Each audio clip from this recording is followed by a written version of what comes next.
I watched my son throw my grandson's toy into the trash, his face cold with frustration. Still, I couldn't look away as it hit the bottom with a sharp clink. As the lid slammed shut, something caught my eye, a faded envelope tucked inside the truck's bed. While the world seemed to stop, my fingers trembled as I reached in, pulling out the yellowed paper. That's when it hit me. This wasn't just about a toy. A secret was hidden here, one that could unravel everything. I wouldn't let him get away with this.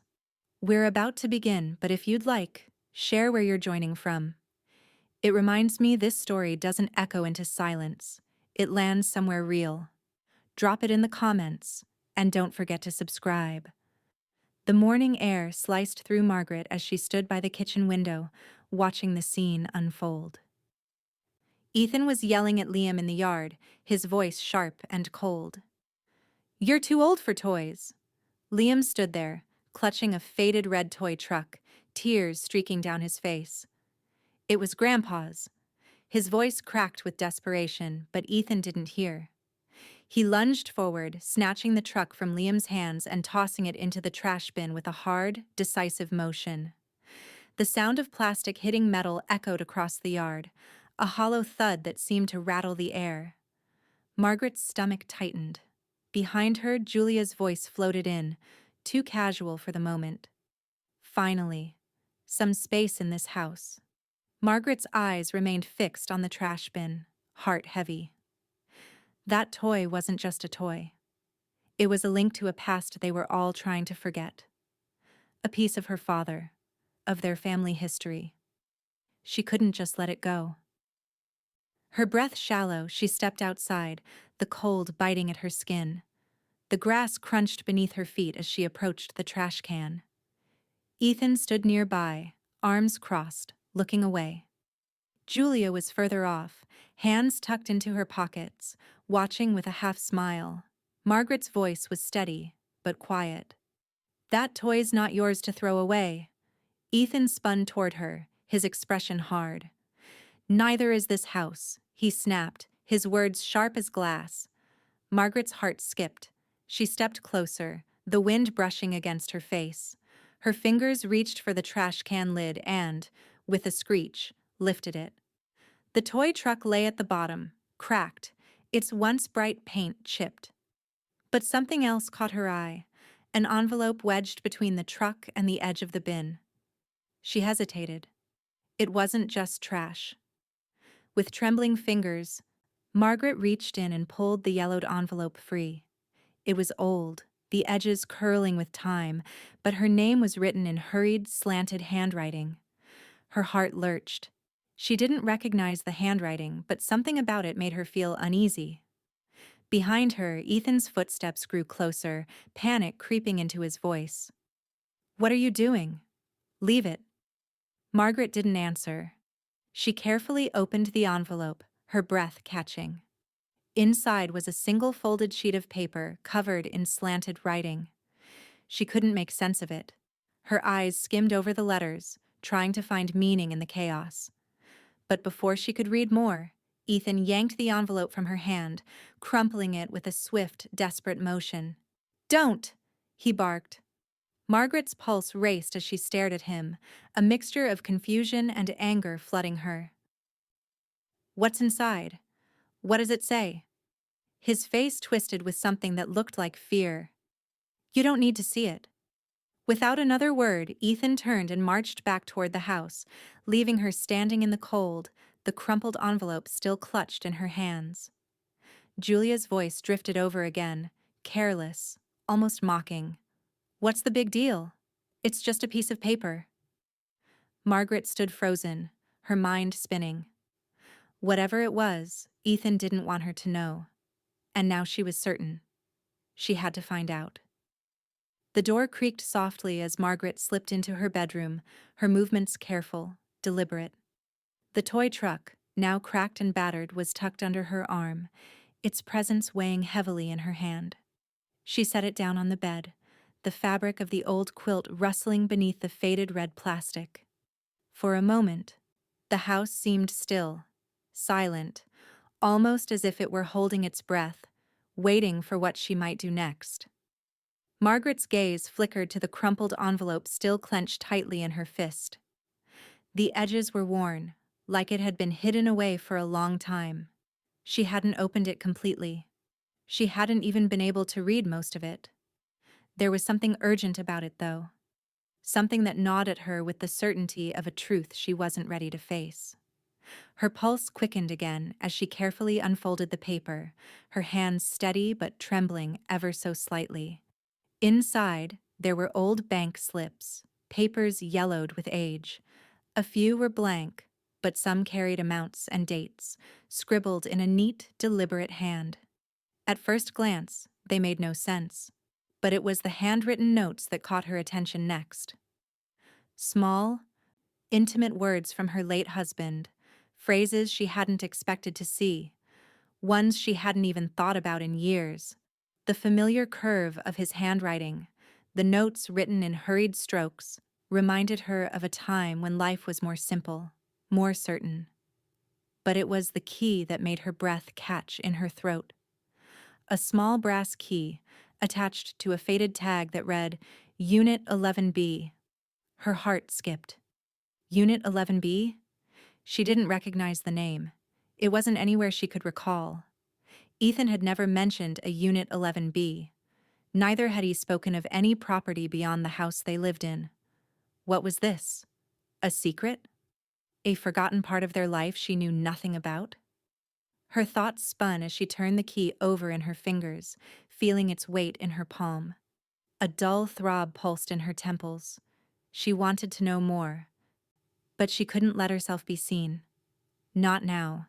Not with the risk of someone finding out. With a quiet exhale, Margaret slipped the key into the drawer of her dresser, the old wood creaking beneath the pressure. She slid the envelope into the back corner, far from view. Her fingers lingered on the wood for a moment longer, sensing something out of place, a feeling that she wasn't alone. But the air around her was still, empty. She shook it off, but unease clung to her like a shadow. As she moved to leave the room, she caught a glimpse of Julia's figure through the crack in the door. Just outside, hovering in the hallway. Margaret's breath stilled. She hadn't heard her footsteps.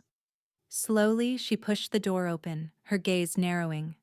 Julia was leaning against the doorframe, casual but with a slight smirk tugging at the corners of her mouth. "Just cleaning," Julia said, her tone light, too light, as if she were pretending to be unbothered. Margaret's heart began to race. She stepped forward, eyes fixed on her. "Then clean your conscience first." Julia's smile faltered for a fraction of a second before returning, but there was something unreadable in her eyes now.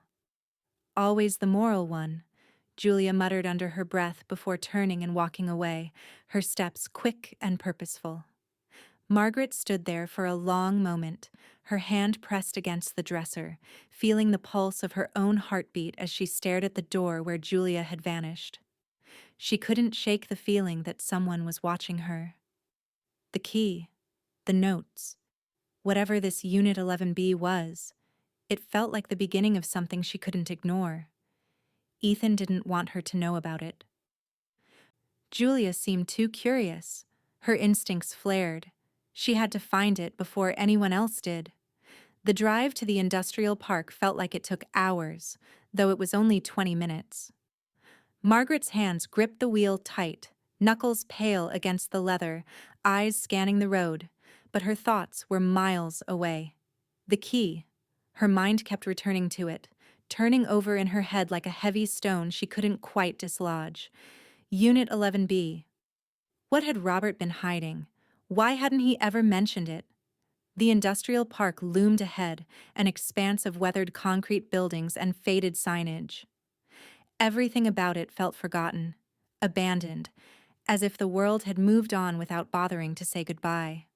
She turned into a narrow alley, her tires crunching over gravel, and parked next to a large steel door marked with a faded number. 11B. Her breath caught in her throat. This was it. The key felt cold against her palm as she approached the heavy door. She glanced around, half expecting someone to jump out of the shadows, But the space was empty, quiet. No one was watching. She slid the key into the lock, her heart thudding in her chest. The door creaked open, revealing an interior choked with dust and the smell of long-forgotten things. Inside, the air was stale, heavy with the weight of years. Rows of boxes lined the walls, stacked haphazardly, their labels worn and barely legible. Records, photos, M. Hale Trust. The last label caught her eye. Her father's old trust company, the one that had been tied up in legal disputes for years before his death. She hadn't thought of it in ages, but now it felt like a ghost, lingering in the room with her. She moved through the cluttered space, stepping carefully over forgotten remnants of a life she hadn't realized was hidden here. Her pulse quickened as she approached a large wooden crate in the back, its label barely visible, M. Hale Trust. Her hand trembled as she peeled the dusty lid off the crate. Inside, it was like something out of a different time. Old leather-bound ledgers, yellowed papers, and a few large crates wrapped in crinkling paper. One of the crates was locked, a rusted antique lock clasping it shut. Her breath caught, and for a moment, her mind raced. What had Robert been hiding in here? She pulled the lock open with a small, strained tug, and the lid creaked as it swung open. Inside, she found documents, thick piles of ownership records for properties she didn't recognize. Buildings, apartments, small rental units. All under Robert's name. And hers.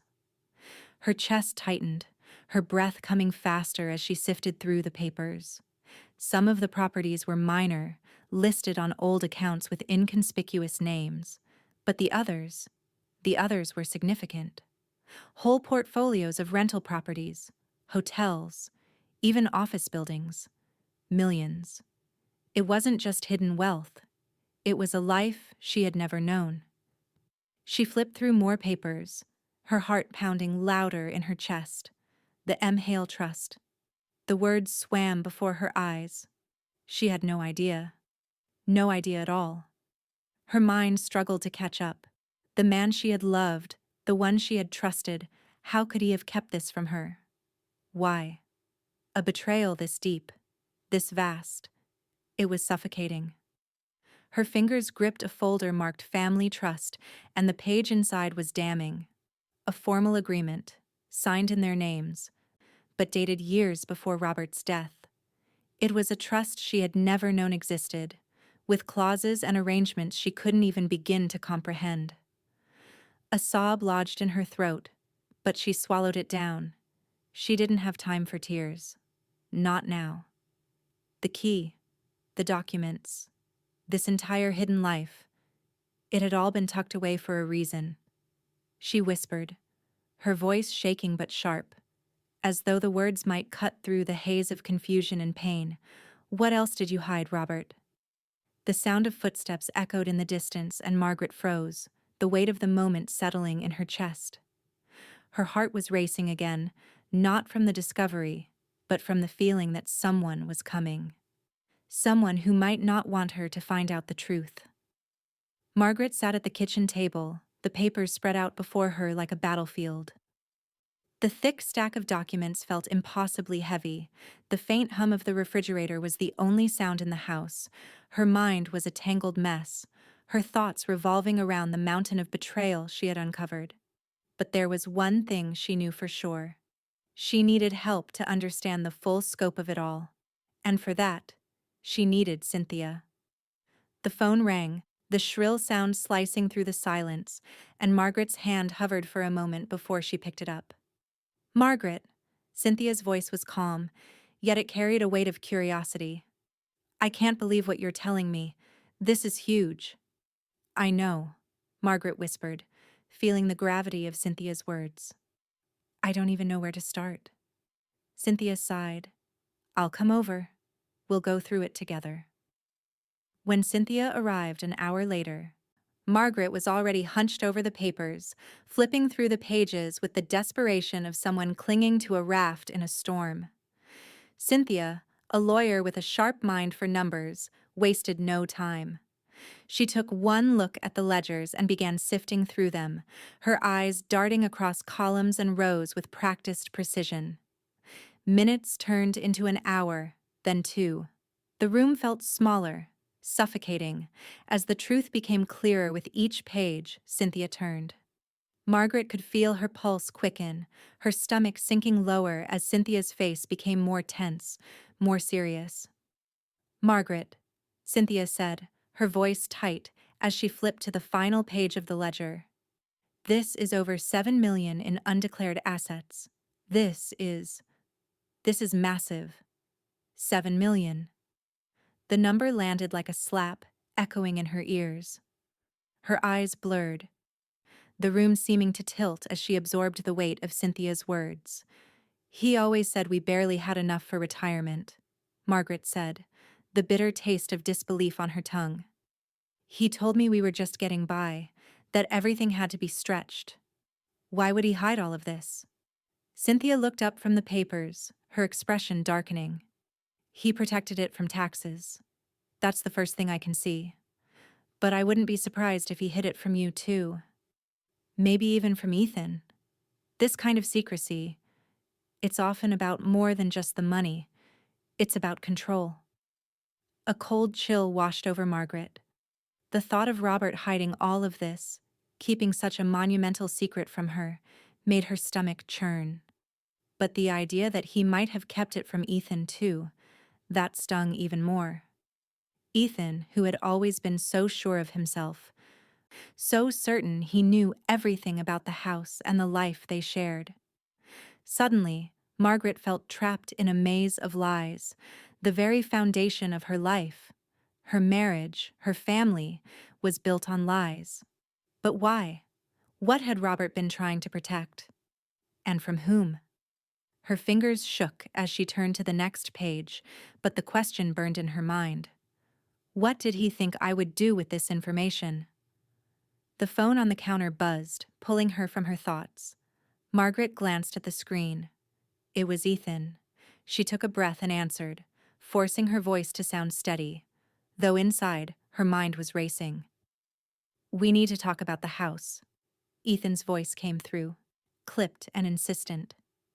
"Julia says it's better in our name." Margaret's grip on the phone tightened, the muscles in her jaw clenching. Her instincts told her to lash out, to accuse him of everything she was feeling in that moment. But she swallowed the words. "We'll talk soon," she said, her tone polite, controlled. She ended the call and set the phone down, staring at it for a moment. Her chest tightened. Julia says it's better in our name. That statement lingered in the air like a fog. Margaret knew exactly what that meant. It meant that Ethan wanted to take control. He wanted to claim it all. But the truth? The truth was, in these papers, in the 7 million Robert had hidden away. And Margaret would be damned if she let Ethan or Julia take what wasn't theirs to begin with. Her thoughts churned, calculating every move. "I'll find out everything. I'll expose this. I'll make them see the truth. All of it." The anger simmered beneath her calm exterior, a quiet storm gathering strength. She was no longer just a wife or a mother. She was someone who had been wronged, and she wasn't going to let anyone else get away with it. Margaret's gaze hardened. She would take control now. It was time for the reckoning. But first, she needed to make sure no one found out what she knew. The air inside the storage unit felt stale, a musty scent clinging to everything as Margaret stepped inside once again. She had to be sure. Maybe she'd missed something important. The key still burned in her pocket, its cold weight a constant reminder of the world she was trying to unravel. The heavy steel door creaked as she pushed it open. She flicked on the light. But even before her eyes adjusted, something was wrong. The crate marked M. Hale Trust, the one she had left open, the one with the documents of Robert's hidden fortune, was gone. Her chest tightened. Panic spiked, and she quickly crossed the room, scanning the space in disbelief. The wooden crate had vanished. leaving nothing but dust where it once stood. No trace of it. No sign of it being moved or disturbed, except for the empty space where it used to be. Her breath caught in her throat, and she turned quickly to the other crates, her fingers trembling as she pulled at their edges. But none were disturbed. The ledgers, the boxes, everything was still exactly where it had been, except for the missing crate. "Where is it?" she whispered to herself. She was trying to remain calm, but her mind was racing. The missing crate felt like a direct attack. A message, perhaps, that someone knew what she was discovering, that someone didn't want her to find the truth. In a daze, Margaret pulled out her phone, tapping the screen to check the security cameras. The cold light of the video feed flickered to life, and her eyes scanned the footage, heart pounding. The timestamp showed it was early morning, just a few hours ago. She rewound to the crucial moment, watching Ethan's truck pull into the lot, the familiar silver vehicle parked by the unit's entrance. Her stomach dropped. The footage showed him getting out of the truck, a glint of something metallic in his hand. He moved quickly, his steps deliberate as he approached the storage unit door. The camera caught him opening the door, disappearing inside. When he reappeared, the crate marked M. Hale Trust was gone. Rage burned through her veins. Ethan. He'd taken it. He had stolen it. The truth that she had worked so hard to uncover. Gone. Just like that. Margaret's hands clenched into fists as she stared at the footage, her breath shallow. She could feel the edges of her calm cracking, the control slipping away. The room around her felt smaller, the walls closing in, and the weight of betrayal settled over her like a crushing weight. The phone rang, snapping her back to reality. It was Cynthia. "Margaret, if he stole from the trust, it's federal," Cynthia said, her voice low and urgent. "This isn't just a family issue anymore. It's serious. You could have him charged?" Margaret cut her off, the thought of going to the police far from her mind. "Let's not call the cops yet. Let's make him think I don't know." There was a long pause on the other end. "What do you mean?" "I'm going to play this carefully," Margaret said, her voice steady, though inside her rage was simmering just beneath the surface. "I'll let him think everything is fine. I'll make him think I'm still in the dark. And when he least expects it, I'll hit him with everything I've got." Cynthia didn't argue. "Just be careful. He's dangerous." "I know," Margaret whispered, staring at the footage again. "I know." Later that evening, Margaret found herself preparing dinner. The house felt strangely silent, but there was a deliberate calm to her actions. She sliced vegetables, her mind whirring as she set the table. Tonight, she would host Ethan and Julia.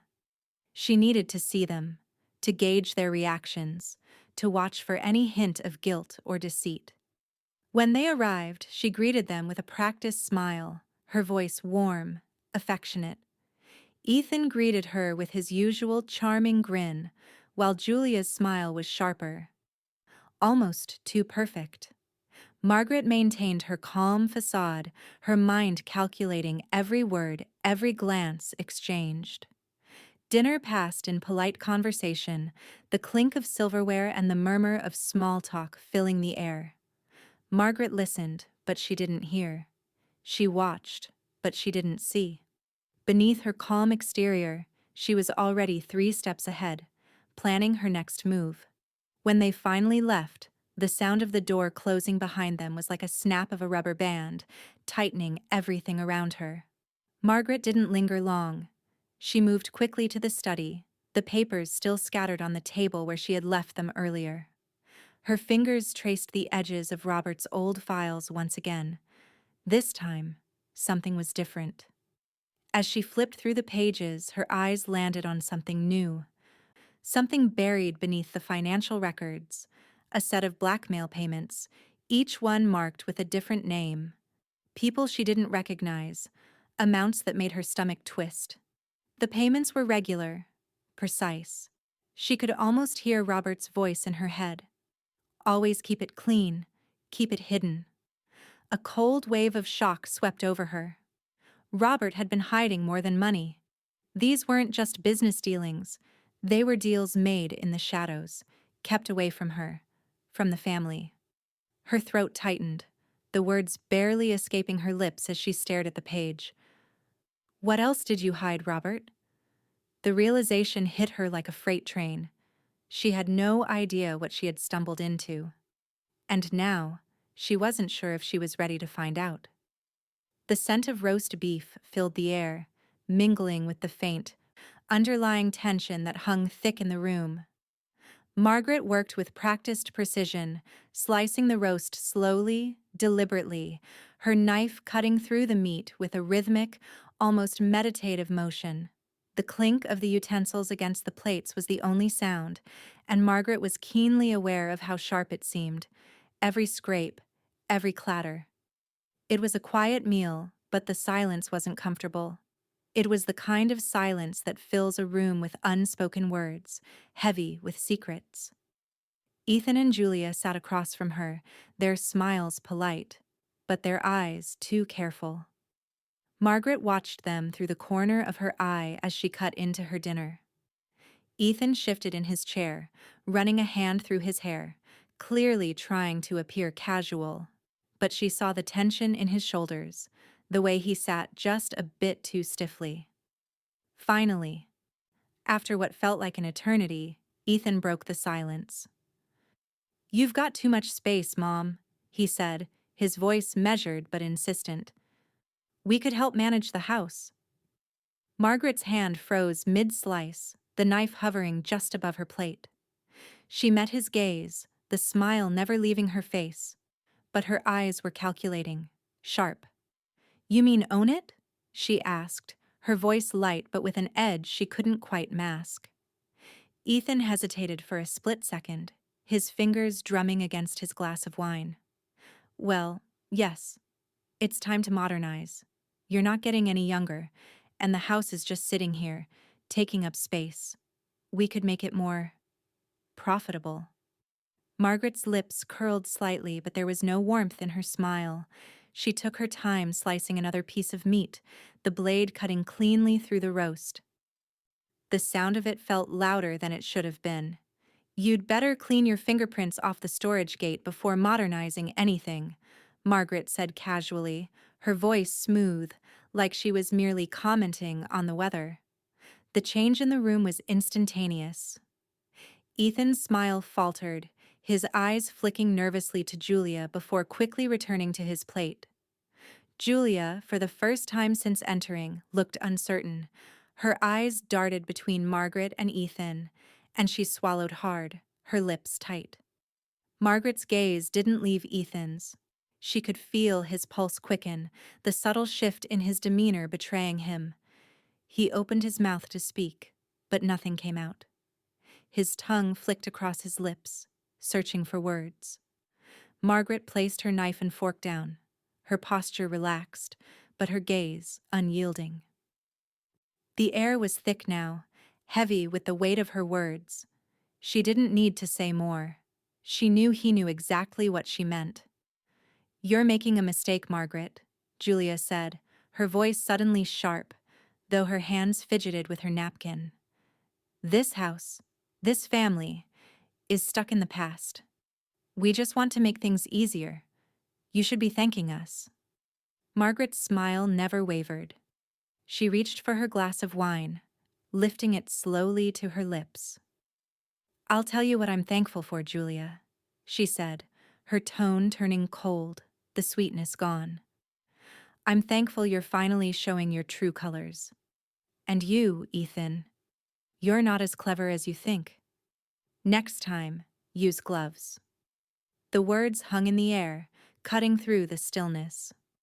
Ethan's hand jerked away from his wine glass and his face turned pale. He wasn't expecting this. Margaret could see the surprise, the panic behind his eyes. Julia's expression faltered too, her earlier smugness cracking as the weight of Margaret's words sank in. She hadn't expected Margaret to know. Margaret's hand stayed poised on the wineglass as she leaned back in her chair, savoring the silence that now filled the room. She could feel the control shift, could almost taste it. This was her moment. The tables had turned.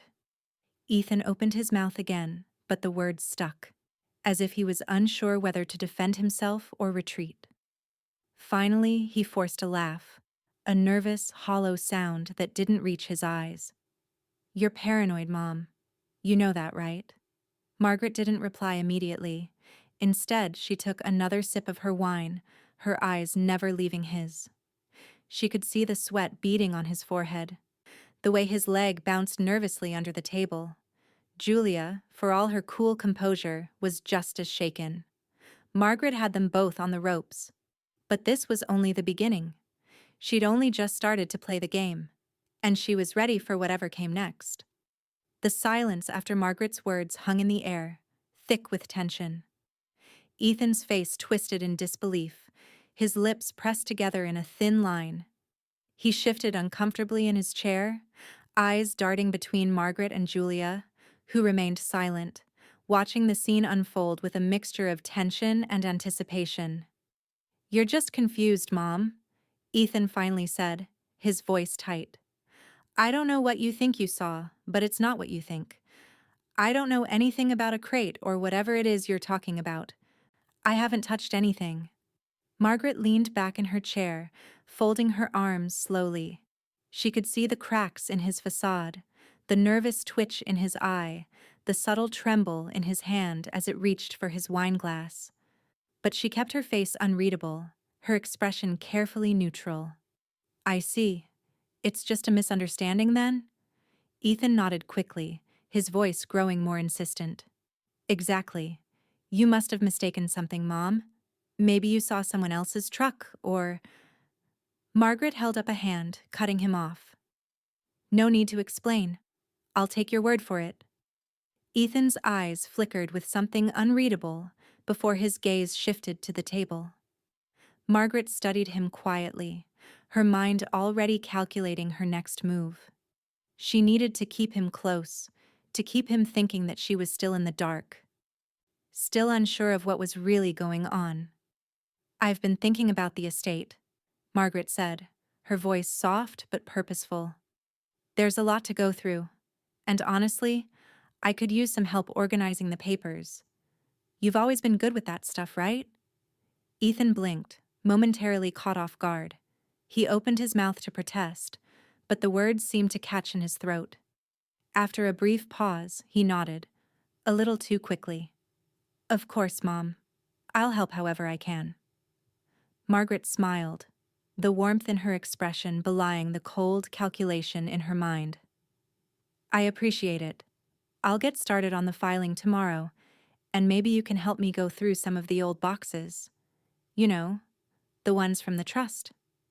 Ethan seemed relieved, nodding vigorously. "Sure, yeah. I'll go through it all with you. We can start fresh." As soon as the dinner was over and the door closed behind them, Margaret wasted no time. She knew Ethan wouldn't suspect a thing. He was too eager to cover his tracks, too desperate to play the part of the dutiful son. The moment he left, Margaret called Cynthia, who arrived within minutes. The two of them worked quickly in the dim light of Margaret's study, plugging Ethan's phone into a laptop. Cynthia, with her quick hands and sharp mind, bypassed the security features, accessing the phone's data as Margaret stood guard. Cynthia clicked through the files, her eyes narrowing as she scanned the photos and documents that popped up on the screen. Margaret's breath caught as she saw the images. Stacks of money, piled high and neat, and behind them, a collection of property files, some bearing the same names she'd seen in Robert's records. "There it is," Cynthia muttered, her fingers flying over the keys. "Looks like Ethan's been making deals on the side. This isn't just about the house. He's been hiding his tracks too." Margaret nodded slowly, her heart hammering in her chest. But it wasn't the photos that chilled her the most. It was the voice messages that appeared next. Her phone buzzed in her hand and she looked at the screen. They were from Julia. Margaret played the first message, her breath catching in her throat. Your mom's the only thing between us and the big payout. Julia's voice echoed through the speakers, smooth and confident. We can't let her get in the way. You know what we have to do. The blood in Margaret's veins ran cold. She pressed play on the next message. We'll take care of it. You just need to keep her distracted, Julia continued, her voice carrying the weight of something darker. Once she's out of the picture, everything's ours. It's only a matter of time. Margaret felt a wave of nausea wash over her as the final words echoed in her mind. She recorded everything, her phone capturing every syllable, every incriminating word. She held the phone steady, letting the final message play out. Ethan's voice followed, shaky but resolute. We can't back down now. If they see me as a problem, let's make me their worst one. The room seemed to shrink around Margaret as the realization hit her. Ethan and Julia weren't just trying to take the house. They were planning something much more sinister. And they were willing to do whatever it took to silence her, to make sure no one stood in their way. Margaret's hands trembled slightly, but she steadied herself. She had the evidence now. She had the proof of their betrayal. But it wasn't enough. Not yet. She whispered to herself, her voice low but resolute. Let them think they're winning. Let them think I don't know. The recording in her hand was her weapon. It was her shield. And when the time came, she would use it. Against Ethan, against Julia, and make them regret ever underestimating her. Margaret sat quietly in her study, her mind sharp and focused. She had waited for this moment. Ethan and Julia had played their hands, too eager, too obvious. Now it was time to make her move. She glanced at the will lying on the desk, the document that had become the key to unraveling everything. The house, the trust, the betrayal. It was all tied up in this. She had to make them think they had everything under control, that they were winning. But Margaret knew better. She picked up her phone and dialed Ethan. Her voice feigned concern when he answered. Ethan, I've been looking for my papers. The will, the trust, everything. I can't find them. I'll need to re-sign soon, but I'm not sure what to do. Ethan's response came quick. You need to find it, Mom. It's important. Margaret let the silence hang for a moment before she answered softly. I'll get on it soon. The moment the conversation ended, Margaret waited. Julia was on the phone within minutes. I'll have the notary come over tonight. We'll get everything sorted for you, she said, her voice sweet but laced with urgency. Margaret smiled, knowing the trap was already set. She didn't even have to push them. They were rushing toward it on their own. She quickly called Cynthia. Set everything up. I'll need cameras hidden, and I want everything on record. Cynthia arrived shortly after, efficient as always. The two women worked quickly, positioning hidden cameras in strategic spots, behind bookshelves, beneath curtains. They couldn't afford to miss a single moment when Ethan, desperate to secure his claim, tried to forge Margaret's signature. The knock on the door came exactly as planned. Margaret opened it to find Julia and the notary standing on the threshold. Julia's forced smile was a little too wide, but Margaret remained calm. The notary, a man with the look of someone who had seen it all, followed her into the house. Shall we get started? Margaret asked, her voice neutral. I'll just step away for a moment, she added, excusing herself with practiced ease. As soon as she was out of the room, she could hear the shuffle of papers, the faint murmur of voices. She knew Ethan would take the bait. He was too eager, too desperate. She could hear his voice now, low but unmistakable. He was flipping through the papers, his tone careful, but hurried. The sound of a pen scratching across the page followed. Margaret smiled to herself, already knowing what was happening. Ethan was forging her signature, thinking she was unaware. A few minutes later, Margaret returned to the room, her face an unreadable mask. Ethan was seated at the table, his hand frozen just above the page. The notary was busy with the papers, oblivious. Margaret walked to the table and took a pen from the notary, her hand steady. She signed the documents, her real signature this time, with purpose and precision, never breaking eye contact with Ethan. The moment felt electric, the weight of the decision in the air. Ethan shifted, his expression a mixture of confusion and guilt. He knew he had been caught, but he didn't know how much Margaret had seen. The notary, unaware of anything amiss, gathered the papers and left. Julia followed quickly, her eyes avoiding Margaret's as she passed. The door clicked shut behind them. Margaret didn't hesitate. She immediately contacted Detective Brooks, who had been monitoring the situation from the cameras. "You weren't kidding. They're vultures," Brooks said, his voice laced with disbelief. Margaret allowed herself a brief smile. "And now they've eaten the bait." The house was quiet. Too quiet. Margaret sat in the living room, her fingers tapping against the armrest of her chair, the thrill of the previous evening still lingering in her veins. She knew Ethan and Julia were making plans, but they didn't know that she had already seen through their game. Her eyes flickered to the window where the evening sky had darkened, and for a moment, the weight of everything, the lies, the betrayal, settled in again. But she couldn't let her guard down, not for a second. It was then she heard it. Ethan's voice, raised in anger, coming from the kitchen. His words were muffled at first, but they carried enough weight to make her freeze. "We'll be rich when she's gone," Ethan shouted. Margaret's heart skipped a beat. The words cut through the air, chilling her blood. She'd suspected it, of course, the manipulations, the greed. But hearing him say it so plainly, so coldly, made it real. They wanted her gone. She didn't hesitate. Quietly, she stood from her chair and made her way down the hall, careful to stay out of sight. At the corner of the kitchen, she peered around, catching a glimpse of Ethan pacing back and forth. His face twisted with anger. He was so consumed with his own plan that he didn't notice the small figure of Liam, her grandson, standing just out of view, his face pale and wide-eyed. Liam's eyes locked with hers, his breath shaky. His body seemed frozen in place for a moment, as if he didn't know whether to speak or run. Margaret's heart clenched. She knew this was too much for him. He had always been a quiet child, observant and sensitive, but this was a line he should never have crossed. "Liam," she whispered, her voice barely audible. She stepped forward, her hands reaching for him. "Come here, sweetheart." Liam didn't hesitate this time.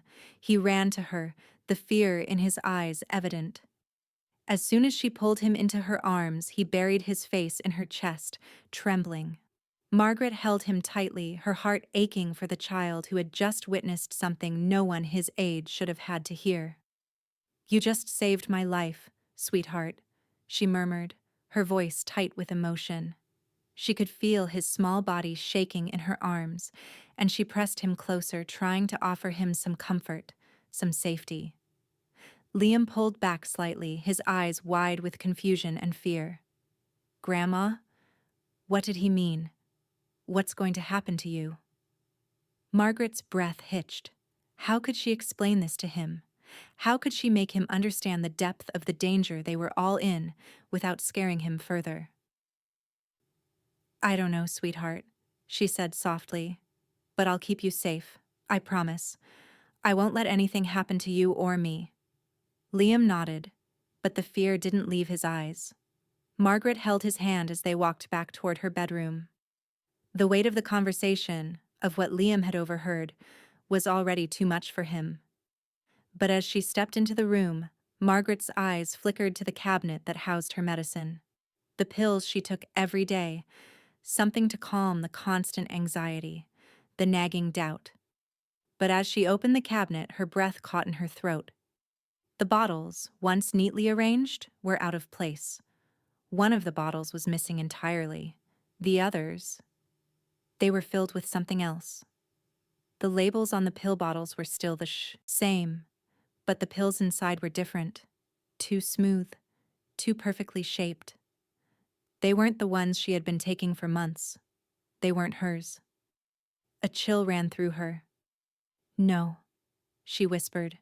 She picked up one of the bottles, her fingers trembling as she read the label. Refill. Julia Hale. Margaret's mind raced. Julia had been here. She had tampered with Margaret's medication.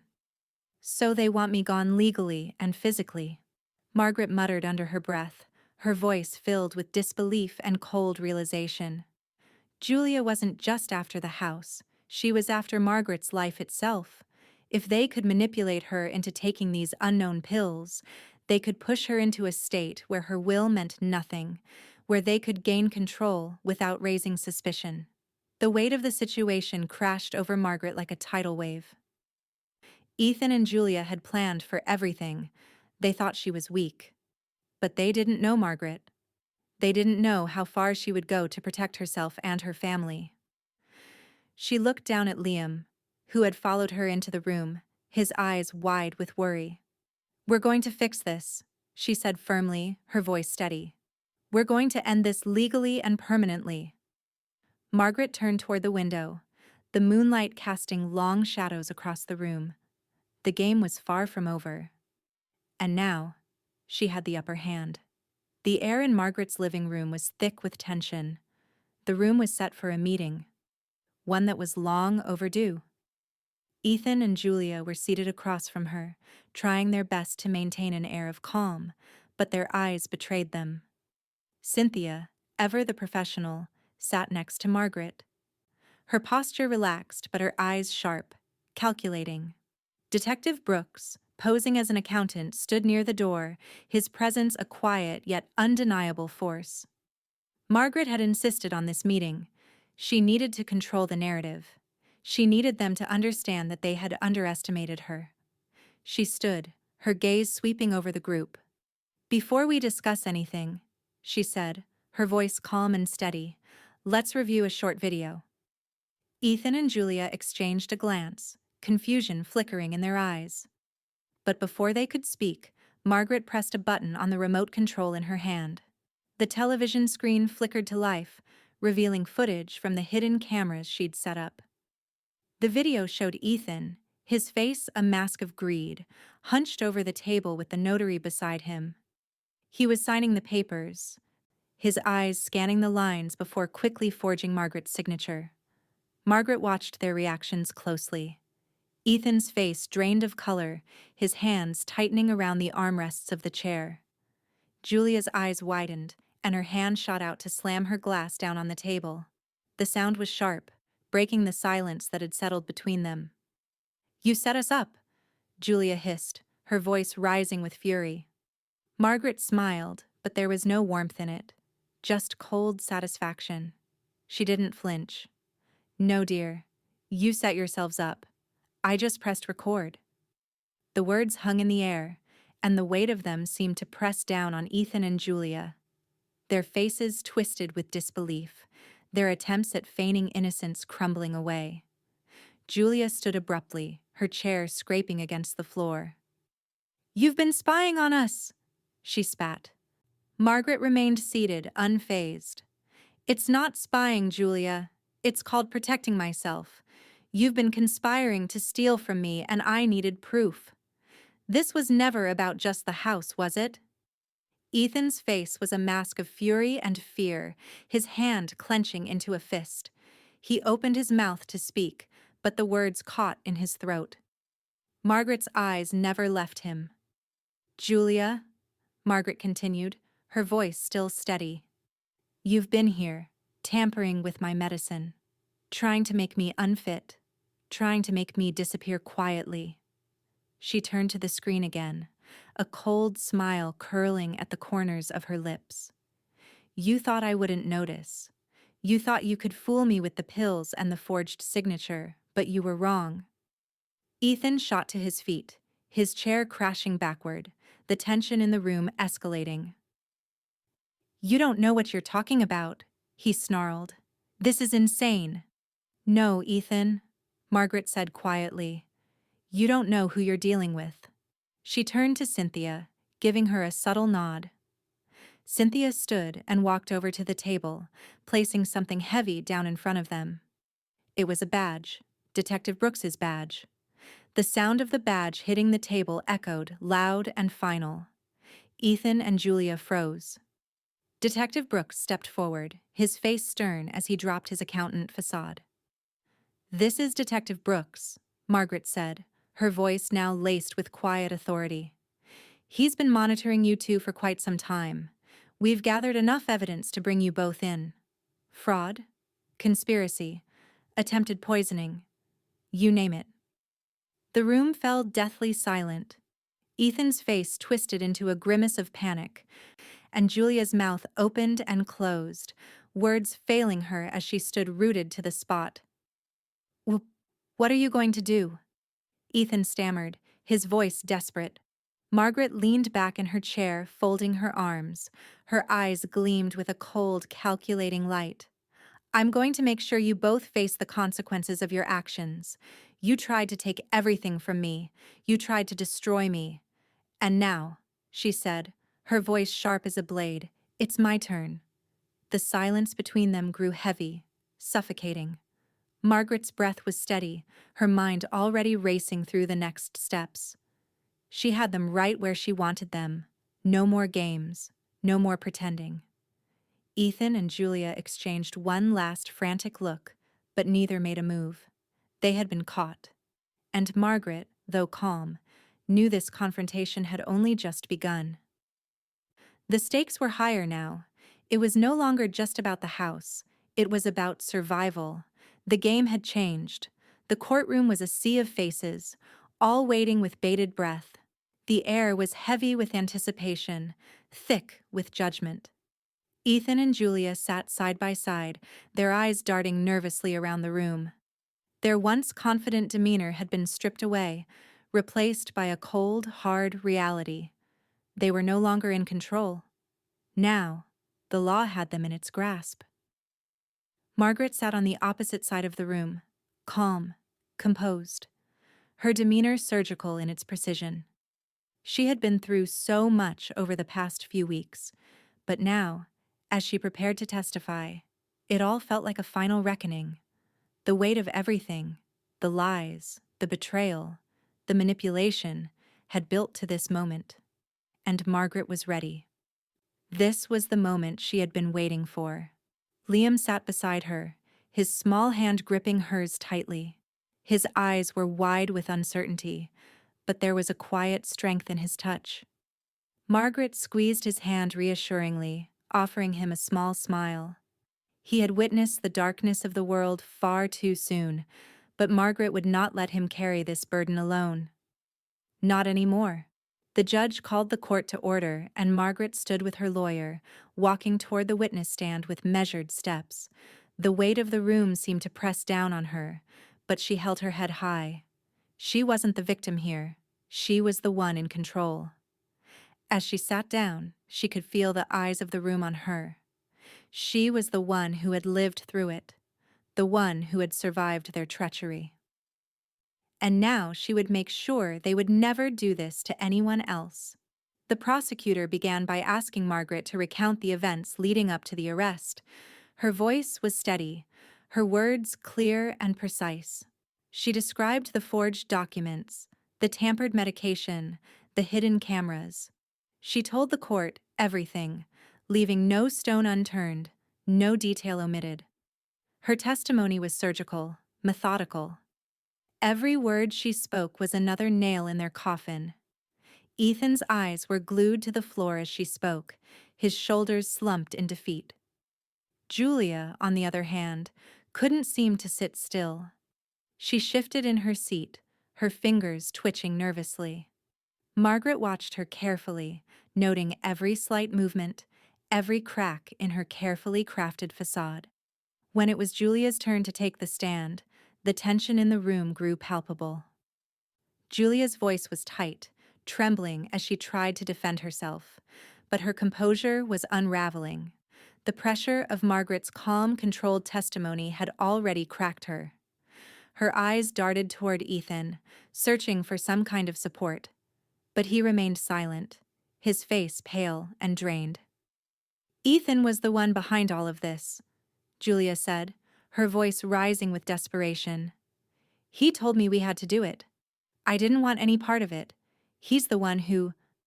Her voice broke, and Margaret saw the cracks deepen. She had been so confident earlier, so sure of herself, but now the truth was bleeding out of her. Julia couldn't hide behind her lies any longer. Ethan didn't even look at her. He just sat there, his face a mask of shame. But when his time came to speak, the cracks in his facade deepened. His hands shook as he tried to speak, his voice cracking. I didn't mean for it to go this far, he sobbed. I never thought it would end like this. I was just trying to... His voice faltered as the handcuffs clicked behind him, the sound sharp and final. The room fell silent, the sound of his sobs filling the courtroom as the guards moved to arrest him. The reality of it all hit him like a ton of bricks, and he seemed unable to process what was happening. The truth was too much for him. Margaret watched it all, her expression unreadable. She had known this would happen, but there was still something coldly satisfying about seeing it unfold. Ethan, the man who had betrayed her so completely, was now being led away in handcuffs, and Julia, her accomplice, had crumbled under the weight of her lies. As the guards escorted Ethan out of the courtroom, Margaret stood up, her back straight, her hand still holding Liam's. She looked at them, and for the first time in what felt like an eternity, she allowed herself a small, quiet smile. Every choice has a receipt, Margaret said, her voice steady, her words carrying the weight of everything she had endured. The room was silent, as if the words themselves had struck everyone like a thunderclap. Ethan and Julia had made their choices, and now they would pay the price. The courtroom remained still, the tension thick in the air. Margaret held Liam's hand tightly, knowing that this was far from over. But for the first time in a long time, she felt like the scales of justice were finally tipping in her favor. She had fought back. And now, the fallout had only just begun.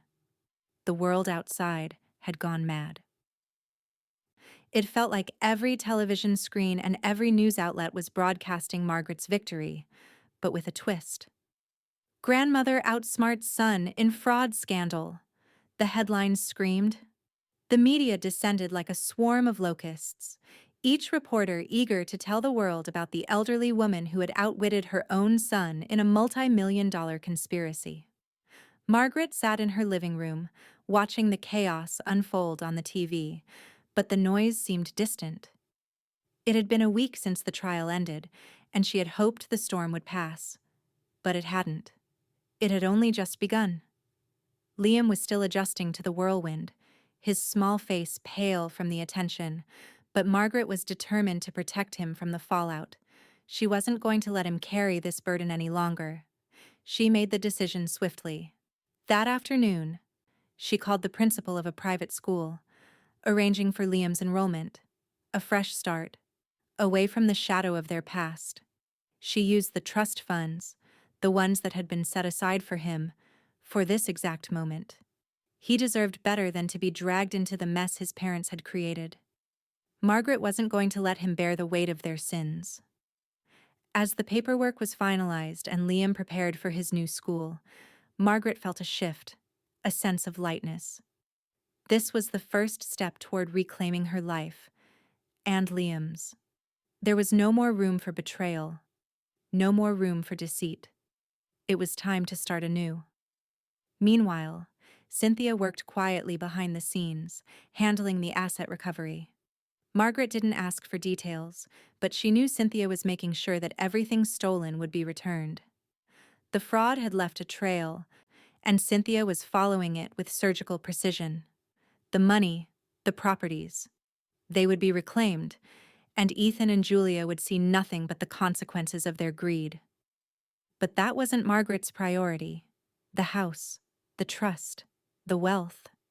They all seemed so distant now. What mattered was rebuilding the pieces of her life that had been shattered. I never wanted revenge, Margaret said quietly one evening, as she sat with Cynthia over a cup of tea. I just wanted accountability. Cynthia looked up from her notes, her expression unreadable. Sometimes that's the same thing, she replied. The words lingered in the air. It was true. Margaret had wanted justice, but in the end, it felt like so much more than that.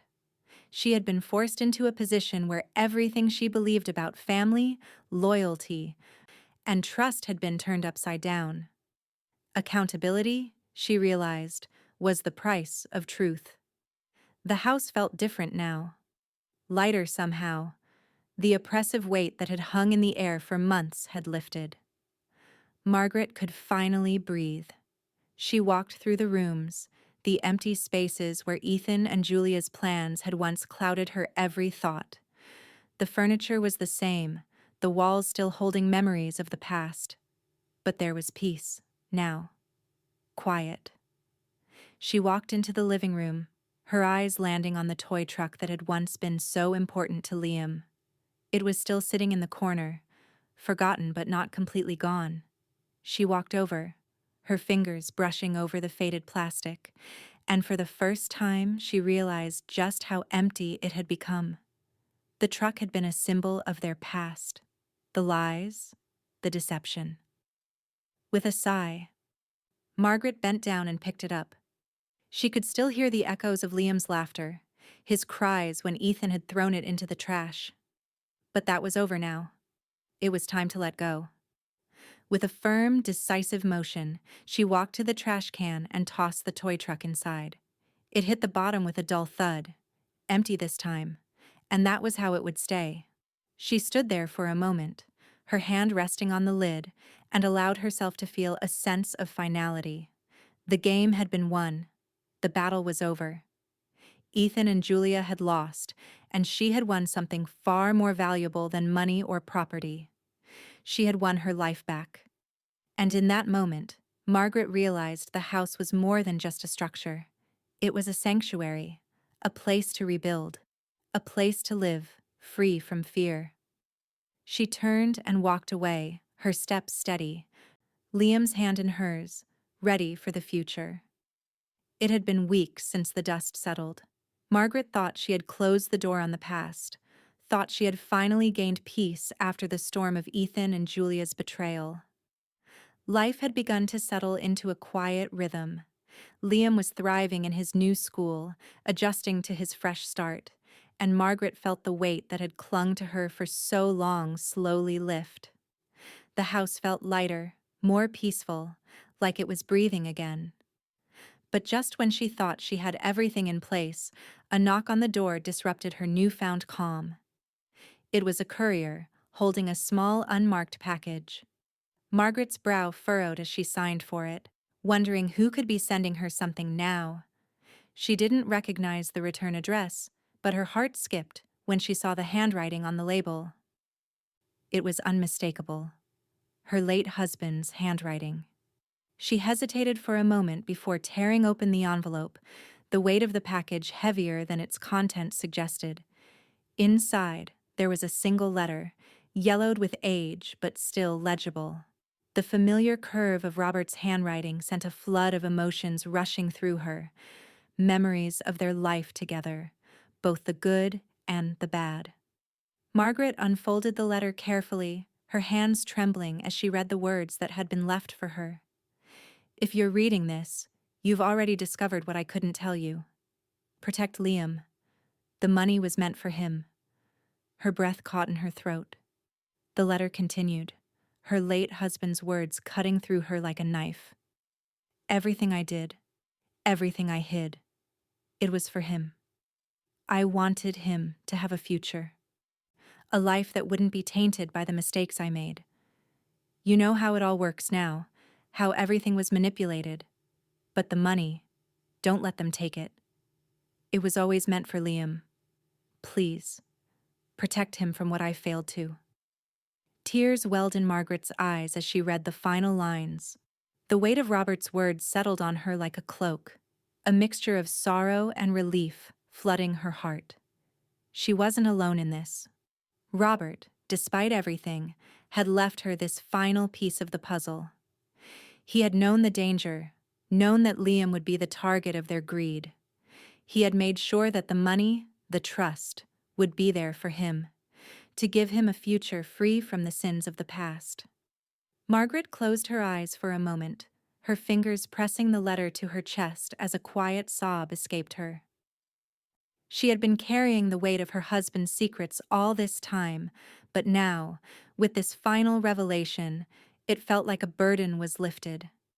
Robert's final wish had been simple: protect Liam.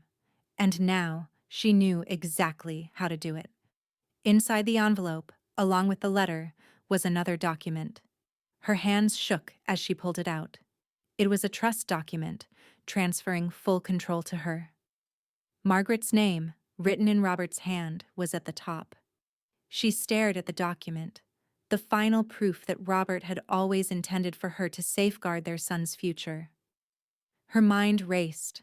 This trust, this money, it was more than just financial security. It was protection. It was the future she had fought for both herself and Liam. She had won the battle against Ethan and Julia, but now, she was going to ensure that nothing threatened Liam's future. No one would take what was rightfully his. Margaret signed the document with a steady hand, the weight of the decision settling in her chest. As the pen moved across the page, a sense of finality washed over her. This was it. The last piece of the puzzle was in place. Her future, and Liam's, was now secure. The door to the room creaked open behind her, and she turned to see Liam standing in the doorway. He was holding something in his hands, a small rebuilt toy truck. The truck that had once symbolized so much pain, so much betrayal. But now, it was different. Now, it was a symbol of hope. Liam's eyes sparkled as he ran toward her, holding the truck out proudly. "Look, Grandma, I fixed it," he said, his voice full of excitement. Margaret smiled, the weight of the world lifting from her shoulders as she reached out to take the truck from his hands. She looked at it for a moment. The new truck, carefully put back together, as if it had been rebuilt from the broken pieces of their past. She looked down at Liam, her heart swelling with love and pride. "Now it holds the right kind of secret," she said softly, her voice filled with warmth and quiet strength. Liam grinned, his innocence still intact, unaware of the weight that had just been lifted from their lives. Margaret held him close, her arms wrapping around him as the future unfolded before them. It wasn't just about surviving anymore. It was about living, truly living, without the shadows of betrayal hanging over them. And for the first time in a long time, Margaret felt at peace. The old storage building sat quietly at the edge of Margaret's property, its worn wooden frame creaking in the wind. For years it had been a symbol of forgotten things, discarded, unused, a relic of the past. But now, under the warm light of a new day, it was becoming something more, something better. Margaret stood outside the building, surveying the scene. The once dilapidated structure had been stripped down to its bones, and the renovation was nearly complete. She could already see the transformation, the walls, freshly painted, gleaming under the sunlight. What had once been a symbol of decay now had the promise of life. The sign at the front of the building was newly installed, the letters shining bright, the Hale Trust, for second chances. Margaret smiled as she read it. The name may have been tainted by the past, by Ethan and Julia's greed, but now it would mean something entirely different.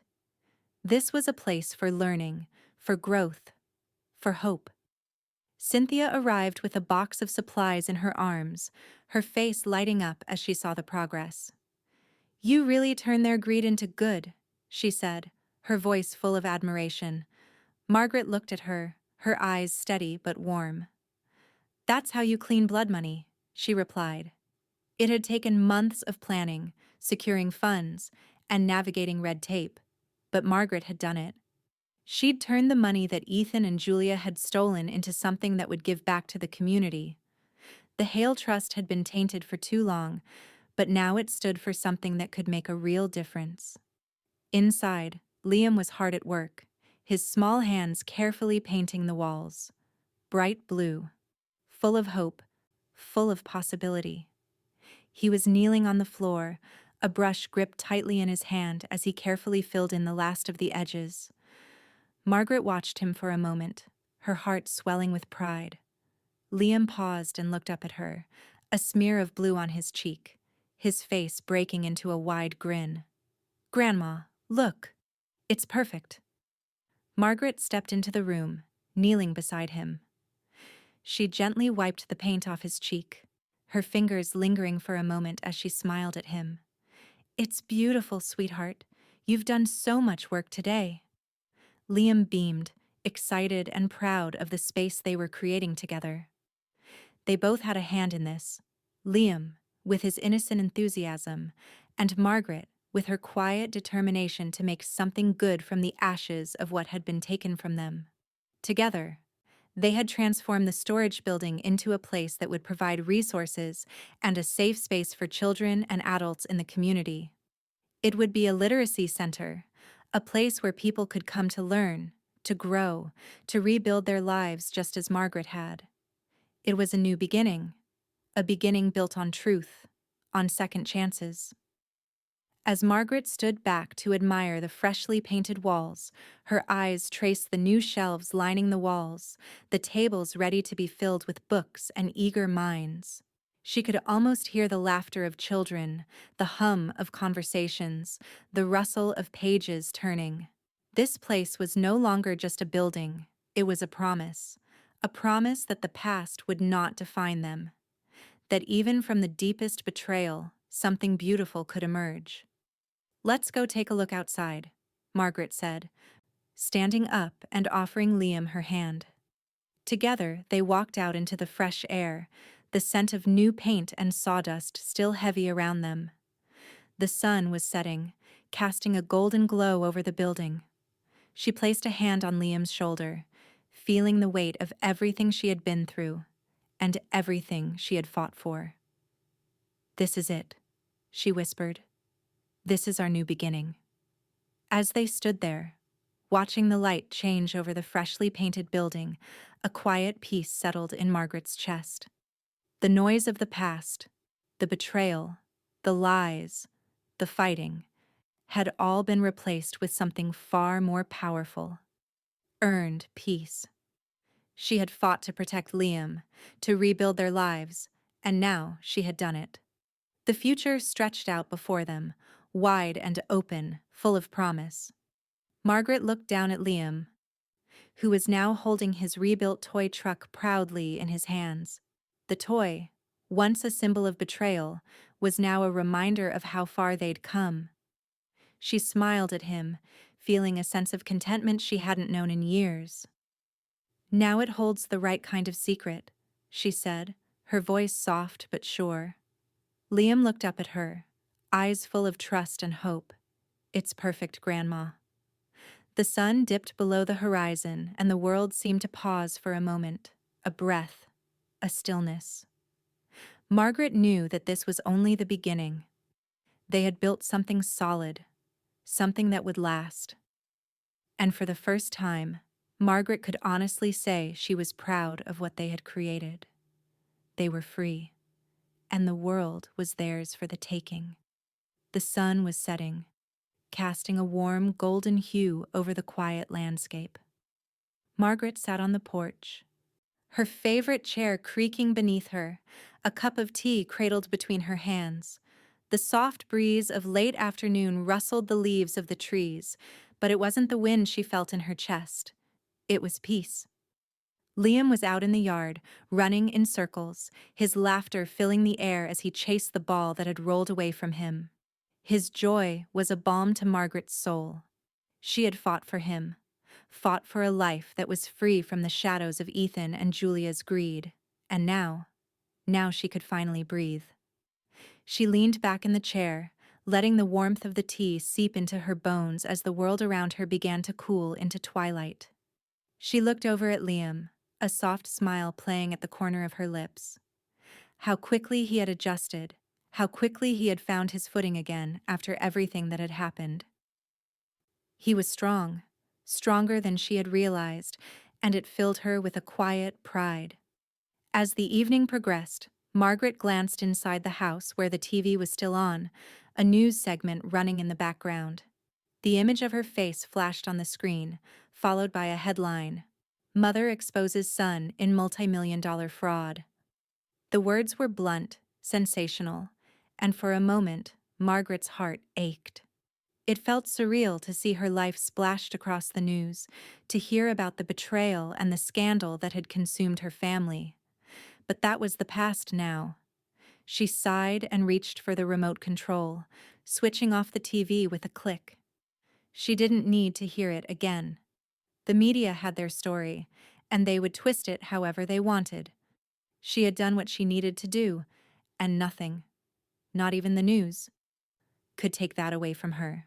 Liam came running up the porch steps, his small, worn-out sneakers tapping against the wood. His face was full of energy, his hands wrapped around the toy truck. He stopped in front of Margaret and held it up to her with pride. "Grandma, do you miss Grandpa?" Liam asked, his voice small and curious. Margaret's heart gave a gentle squeeze at the mention of Robert. She had been trying to move past the pain, to rebuild after all the destruction. But the truth was, she did miss him. She missed the man he had been before everything changed, before the lies and secrets tore them apart. But she knew now that his mistakes weren't hers to carry. She smiled at Liam, her voice steady. "Every day," she replied softly, her eyes drifting to the horizon, where the sun had now slipped below the line of trees. "But he left me everything I needed to finish the job." Liam looked at her with wide, trusting eyes, then held up the toy truck in front of her. It wasn't the same one she had once discarded. It had been rebuilt, piece by piece, and now it gleamed in the soft light of the evening. It was a symbol of everything they had overcome. Margaret's eyes softened as she took the truck from Liam's hands. She turned it over in her palm, feeling the weight of it, the history of it. She didn't just see a toy in her hands. She saw the very thing that had started everything, the catalyst for everything she had done, for every decision she had made. She looked down at Liam, who was waiting patiently for her response. She smiled again, her heart full. "It wasn't just a toy," she said, her voice firm with the certainty of years of hardship. "It was the key to everything, and to who I became when they tried to throw me away." Liam's eyes shone as he looked at her, the innocence and love in his gaze untainted by the past, by the battles that had brought them to this moment. He didn't need to know the details. All he needed to know was that they had won, that they had made it. Margaret stood up, taking his hand as the two of them stood together on the porch.